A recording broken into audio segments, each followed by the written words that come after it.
Leaders like Tadadaho, Sidney Hill, face the challenge of keeping Haudenosaunee history alive on the Onondaga Nation. These men and women are spiritually guided by the messages of the Creator, most notably the great law of peace, delivered on the shores of Onondaga Lake long, long ago. In accordance with Haudenosaunee tradition, one belongs to the nation and clan of their mother. With me are my daughter, Jessica Shenandoah, granddaughter, Verna Jones, great-granddaughter, Courtney Ray Lazor, and my 5-year-old great-great-grandson. That is 5 generations of Onondaga Eel Clan. I am one of the elders living on the Onondaga Nation, Guayani Audrey Shenandoah. I am fluent in our language and in keeping with our laws.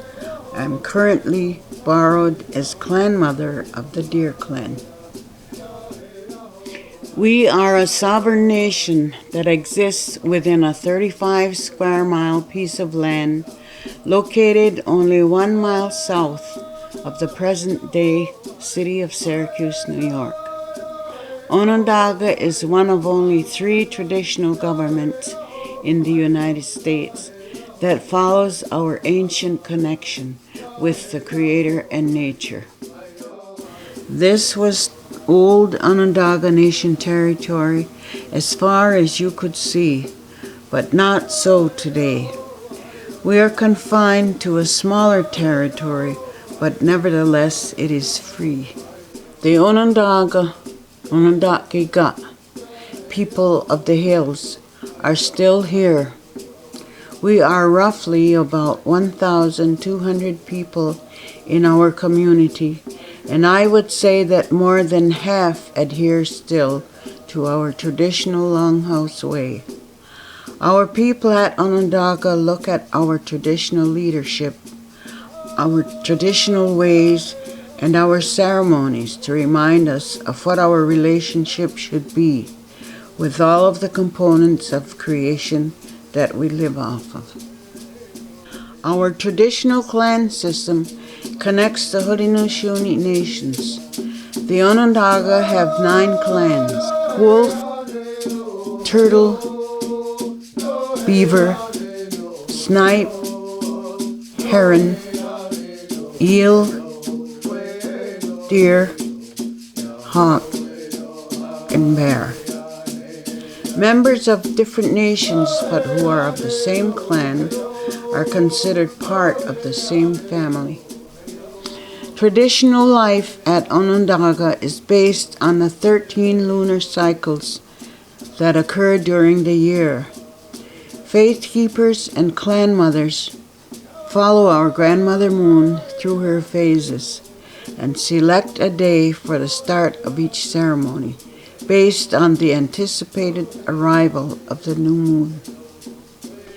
Our traditional ways and spiritual connections have all been utilized in creating the land rights action filed by the Onondaga Nation on March 11, 2005. It is the largest land rights action currently in the U.S. court system, stretching from the Pennsylvania border to the St. Lawrence River, about 40 miles wide. Chief Jake Edwards and Faithkeeper Orrin Lyons escort Clan Mother Dorothy Webster to the U.S. District Court in Syracuse, followed by Tadadaho Sidney Hill, one of the leaders of the Haudenosaunee, who is always seated with the Onondaga Nation Council of Chiefs. Syracuse is the largest city fully contained within any land rights action before the United States courts. Onondaga Lake is sacred to our people for many reasons.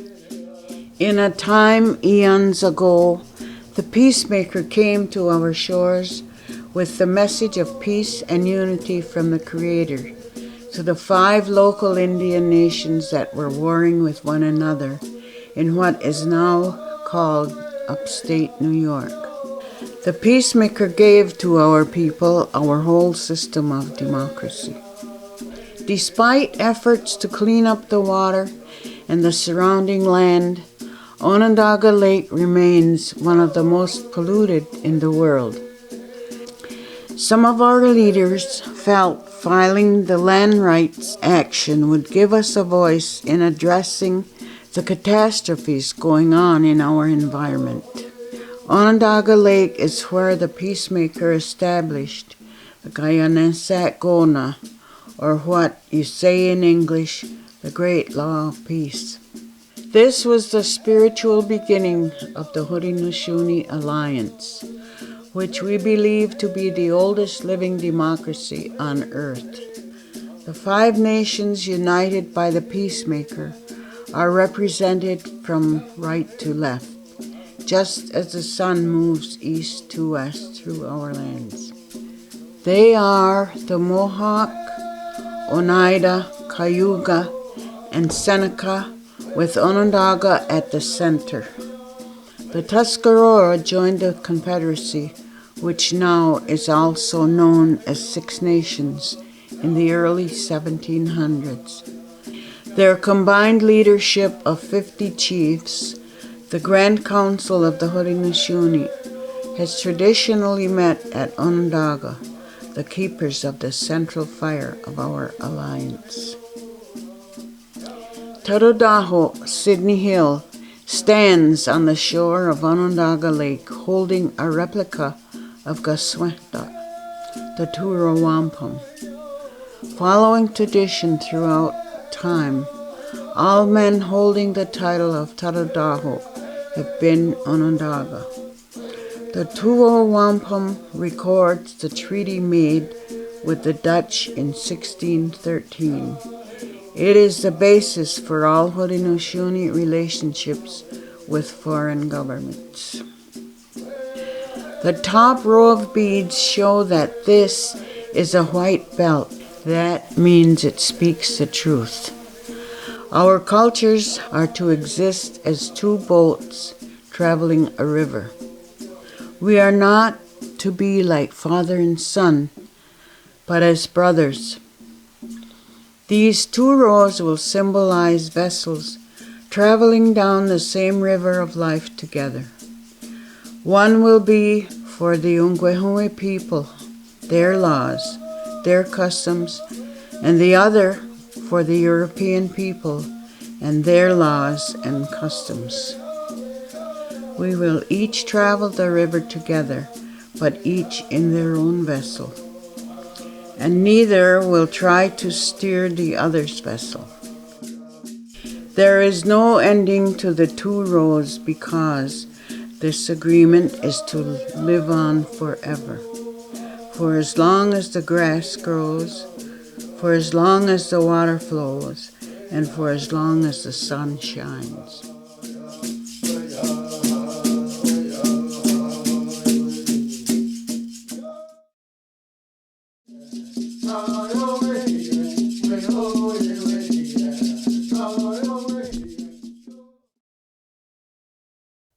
On New Year's Day, children walk from home to home on the Onondaga Nation to greet people.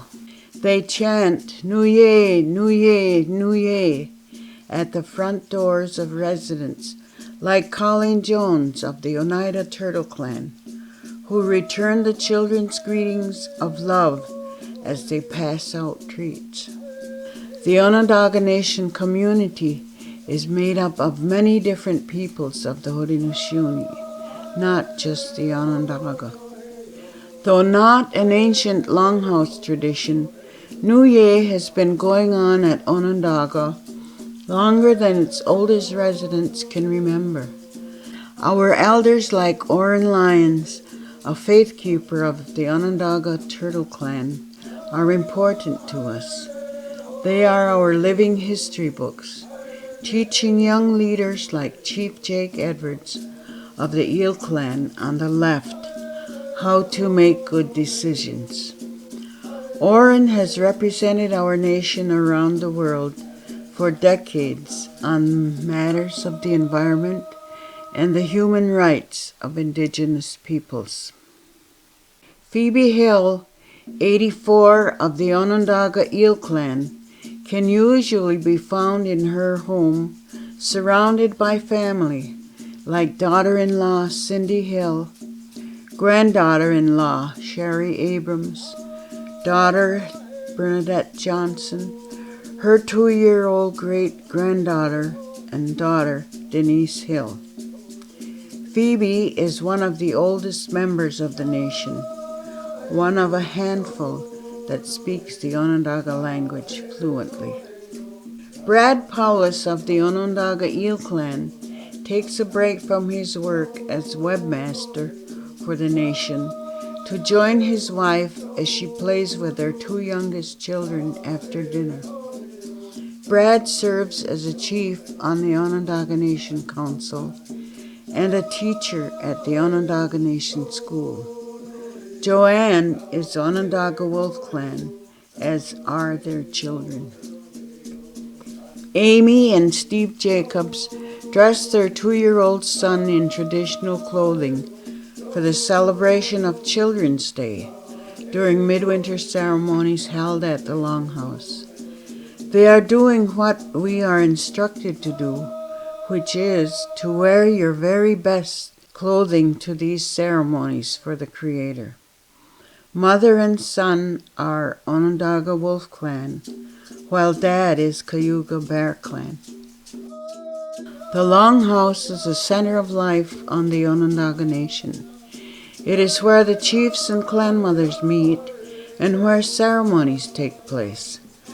Midwinter ceremonies are the longest, lasting 3 weeks, beginning in January or February on the arrival of the first new moon following the winter solstice. They celebrate the end of one year and the beginning of the next. During the middle days of midwinter ceremonies, people in attendance are given varieties of corn soup to bring home to eat before exiting the Longhouse at the end of each day's ceremony. Food consummates the ceremony. The Onondaga Nation School Community Give has been going on for about 30 years.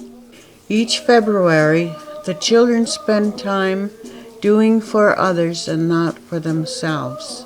After weeks of preparation, they spend an entire day visiting elders and shut-ins, delivering gift boxes filled with things that they have made and also may perform small chores.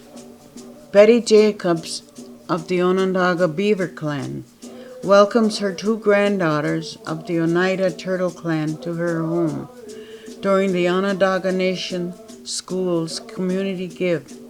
The relationship between elders and grandchildren is fundamental to any community, very much so in Indian nations. It is a real community-building event. It reinforces our caring and respect for one another and gives us a chance to show our elders we value them. Men of the Onondaga Nation instruct our boys how to throw mudcats down a snow track built behind the school. By tradition, girls are not allowed to attend the games or to throw either the mudcats or the longer snow snakes. Snow snake is a traditional winter game in which a polished stick is thrown down an elevated snow track. Contestants will do their best to distract the thrower by some good-natured heckling during the tournaments, but the game can be dangerous. Snow snakes travel at high speeds and may jump the track as they wiggle their way along the snow like a snake. Language is the soul of a nation. Our elders work with Onondaga's J. Meacham of the Beaver Clan and Percy Abrams of the Eel Clan to keep the nation's language alive. Meacham on the left teaches 10 Onondaga language classes a week, and Abrams on the right earned his doctorate in linguistics in 2006. In the past, the Onondaga language was common in every household, but not so anymore. The realization came that we were fast losing our language, and we had to do something about it.